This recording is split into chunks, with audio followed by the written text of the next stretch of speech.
کہ جہاں پر علی ابن محزیار کہ جو 20 سال حج پہ، حج ایک دفعہ واجب ہے، بعد میں آپ جاتے رہے، 20 سال 20 ایئرس کنٹینیوسلی حج پہ گیا. کیوں گیا؟ اسے پتا تھا بغیر امام کے حج ہوتا ہی نہیں ہے، بغیر امام کے حج ہوگی تو حج ہوگا. کیوں گیا علی ابن محزیار؟ آگے وہ کسی سال تو امام کی زیارت کر سکے. عشق امام میں گیا، عبادت اللہ کی ہے، پر امام پیش میں گیا 20 سال کنٹینیو، مگر امام کی زیارت نہیں.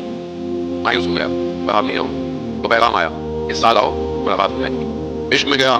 اب آپ سوچیں اس کو اپنے اوپر رکھنا ہے. اپنے جانے محترم جو بھی بات کوشش کیا کریں کہ اس کو اپنے ساتھ انالائز کریں، کمپیریزن کریں. دنیا کمپیریزن کی ہے، اسٹیٹسٹکس کی ہے. دنیا اے آئی میں چلی گئی ہے، اے آئی میں اسکرپٹنگ ساری آپ کے سامنے ہے. دنیا اس طرف جا رہی ہے، لیکن یہاں کسی بھی دور یا کسی بھی زمانے میں آپ امام کے بغیر نہیں رہ سکتے، دنیا چاہے کیسی بھی ہو جائے. یہاں پر وہ پہنچا، کعبہ کا طواف کر رہا، امام کا میسنجر آیا، کہا چلو امام کے پاس جانا ہے. اب ظاہر ہے جو امام نے جس کو بھیجا ہوگا وہ بھی نارمل آدمی تو نہیں ہوگا جو امام کا میسنجر ہے.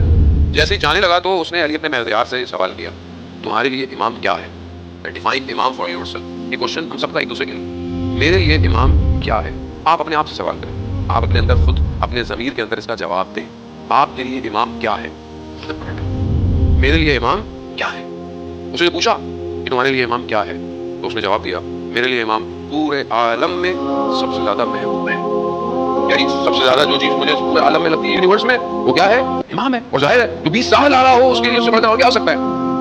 سامنے والا بھی امام کا نمائندہ تھا، وہ لفظوں سے زیادہ قلب کو دیکھ رہا تھا. اس نے اسکین کیا علی ابن محزیار کو، کہا اگر تمہارے لیے امام دنیا میں سب سے زیادہ محبوب ہے تو تمہارے دل میں تمہارے گھوڑوں کا خیال کیوں آ رہا ہے؟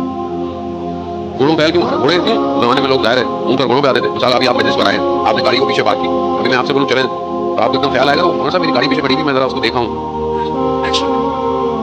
اس کے دل میں یہ خیال آیا کہ گھوڑے نہیں باندھے ہوئے آسان. پھر جب اسے امام کے پاس وہ گیا جہاں وہ لے کر گیا، جب داخل ہوا کیا خوبصورت واقعہ اس نے اتنی محنت کی تھی، جملہ بھی اس کو ویسے ہی ملا امام کی طرف. امام فرماتے ہیں علی ہم تمہاری زیارت کے مشتاق تھے. کاش ہمارے لیے بھی بات کوئی بتائے واقعی انسان حقیقت زندگی ایسے کیا زندگی کیا ہے. مطلب سال 61 ہجری ہو، کربلا ہو اور ہم اپنی زندگی گزار رہے ہوں تو ایسی زندگی کو کیا کریں گے آپ؟ پر وہاں امام نے کہا کہ ہم تمہاری زیارت کے مشتاق، ہم تمہیں دیکھنا چاہتے ہیں. کتنا خوش قسمت ہے ابن محزیار.